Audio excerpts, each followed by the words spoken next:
So it seems it happened again. Seth Rollins is suffering from a left shoulder injury. More like I will not be rused this time, Seth. The belief is Seth Rollins hurt his left shoulder landing on the coast-to-coast dive to Cody Rhodes at Crown Jewel. Rollins perched. Rollins, oh my goodness, coast to coast.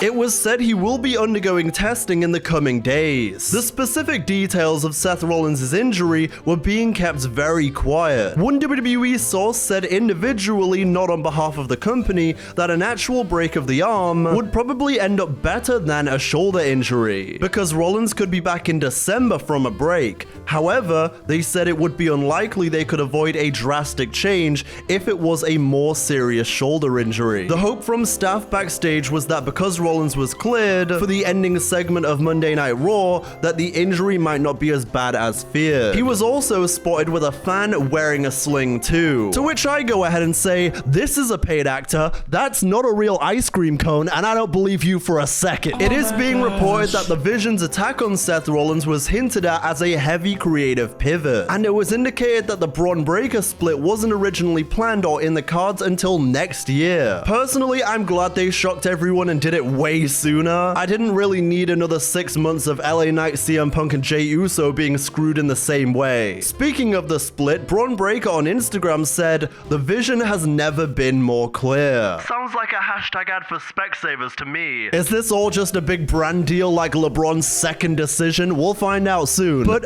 you know, like genuinely, seriously, I would like to go ahead and wish Seth Rollins all the best in his recovery again, just as I did last time. I'm just kidding. I will not be fooled again. Then, The Rock appeared on New Heights with Travis and Jason Kelsey, where he said that he has a tiny bit of influence in who will be John Cena's final opponent, but emphasized it's up to John Cena. Who should his final match be against? Ooh, that's a good one.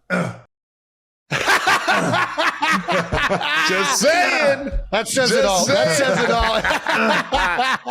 all. Two of my favorites, man. Oh, man. That's, you know, I have a tiny bit of influence in the booking of it, but it really is just, it's whoever John wants. Really, that's what it comes down to. Whoever he wants, that should he, right? It's not me or Nick Carr, Triple H. It's just, it's whoever John wants. That guy has earned it. And you know what? Awesome. The best part about John is he comes as advertised. So who you think he is, that's who he is. And he's a good dude. Cool. And I love that guy. Yeah. The contradiction continues. On one hand, Cena says he has no control over his opponents. It's all Triple H and WWE. Then you've got Rockinokio over here saying it's John who has the power. Listen, man, one of you needs to take accountability for that failed heel turn. Also, Rock, it would have been nice if you actually showed up at WrestleMania if you love him so much. In addition, he named his greatest insult during his career. That was a crazy insult. I remember those guys at WWE at that time. It was like your candy ass. Where did it? They were like, "Where did this come from?" And I remember saying, "Well, you know, telling somebody to stick something up their ass is, you know, that's an insult. But when you turn it sideways, when you turn your opinion sideways, it's a whole different thing." Which, for as much as I slander his crimes against wrestling nowadays, in his absolute prime, like 1998 to 2003, The Rock, absolutely legendary. Then, Rich Holland has announced on Instagram that WWE will not be renewing his contract when it expires next month. He took to Instagram to waffle on about, I ain't reading all that. Congrats, or sorry that happened to you. Apparently, he's suffering from a foot injury he sustained after standing on some Lego in his bedroom, so been there before. Good luck, mate. It was also reported that when Ridge went back to NXT, he was reportedly on NXT money after WWE moved him back to the developmental brand, despite earlier thoughts of people thinking he was still making that main roster money. Yeah, listen, all the best, mate, and please give Biggie your neck. Cheers. Then, Darby Allin was on Ariel Helwani this week, and it was something. I'm always breaking down. Thank you, sir. Yes, thank you, Rick. Appreciate that. Oh, yeah. Okay. Wow. Okay. I'm breaking down mental barriers. Why did you just do that? But he did also praise Jon Moxley as a locker room leader in AEW. I think Moxley's that guy. You know, he's a dude, you know, when everybody was like, can someone else become world champion? This guy is at every show. He's there when it starts. He's there when it closes. he's got no ego. That's why I see myself in him a lot still. And it just, you got to lead by example. And he literally will do anything. He's there all the time.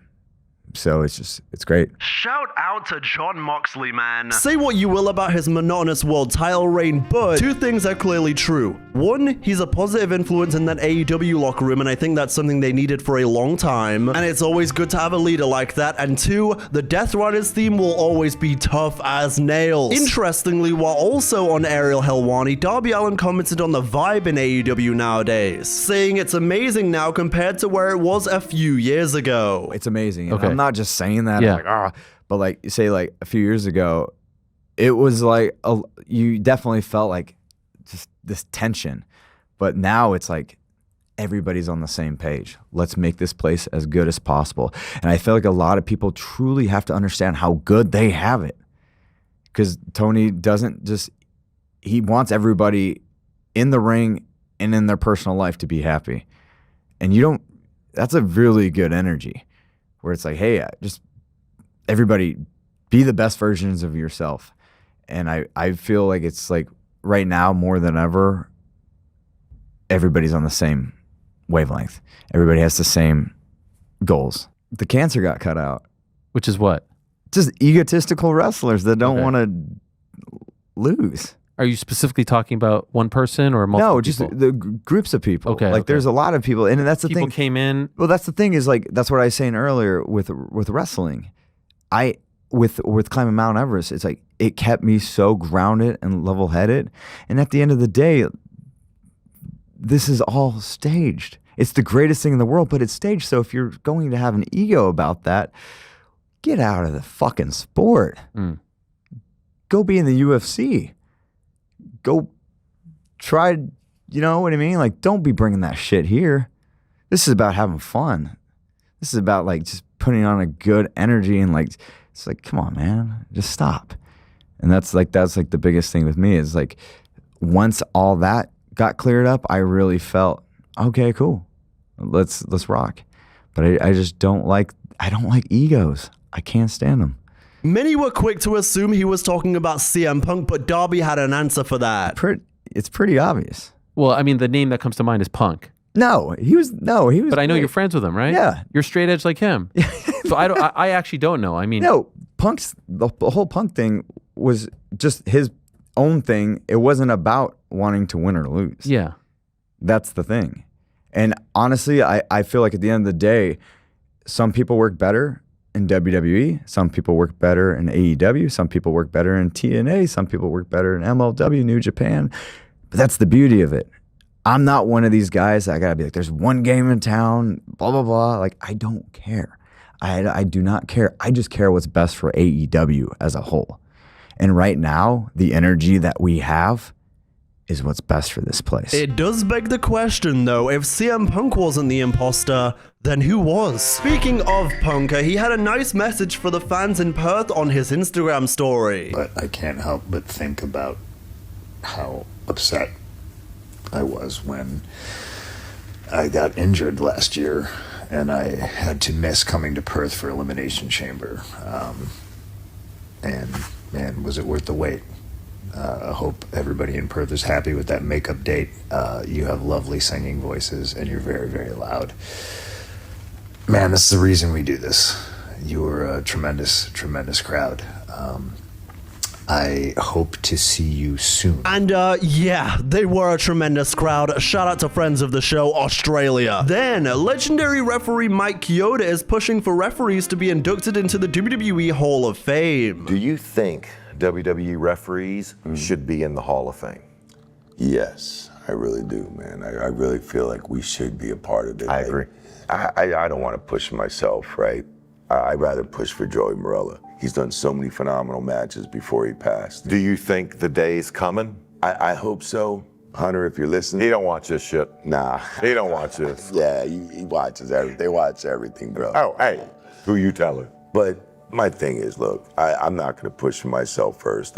I'd love to see Joey in, you know? If anybody deserves it, It's you, my friend. Personally, I agree. I'm surprised this hasn't happened before. For my money, the GOAT referee is Charles Robinson. Get Lil Nate in their first ballot. And then, of course, you've got guys like Mike, and then Earl Hebner and Scott Armstrong. I think Jessica Carr will be a Hall of Fame referee one day. I think Daphne LaShawn will also be a Hall of Fame referee one day. I think referees deserve a lot more respect, and I am 2 thumbs up for this kind of thing. Except for that son of a bitch Ryan Tran who screwed over Drew McIntyre at WrestlePalooza. That son of a bitch should be in the Hall of Shame. Drew McIntyre's all like, I don't blame Ryan Tran. He's got a family. I blame him and his family. Then, IShowSpeed shared a new image from the WWE Performance Center via Instagram filming for Speed Goes Pro. You've got to wonder if the thing Randy Orton hinted at recently was the filming of this project. Then, briefly, I just have to say ESPN are back with their reviews for WWE. They gave Crown Jewel 2025 a grade B.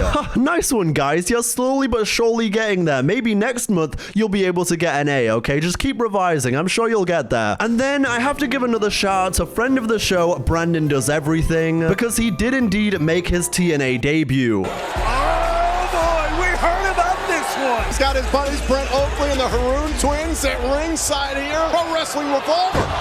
Oh dear God. But will they finish that here tonight? Oh, look out. Look for a down payment and a cutter. Brent Oakley. Hell of a stash. I also have to shout out Jevon Evans and Leon Slater, who went absolutely silly on this show. Superman forearm there by Evans. Back and forth here.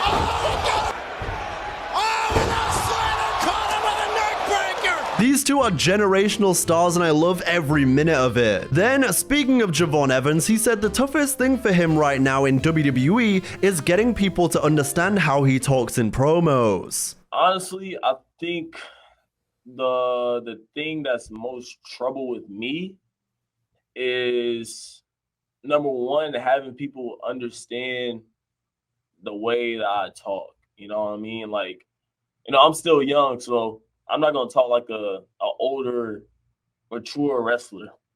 You know what I mean? But I'm gonna talk like a regular human being. I think realistically, for a company that is embracing diversity and different languages on their programming every week, they can understand a black guy from North Carolina. You know what I mean? Let him do his thing, because Jevon is one of those guys that feels genuinely authentic. Anyway, I'm almost at 200K, so subscribe and turn on notifications. Bye!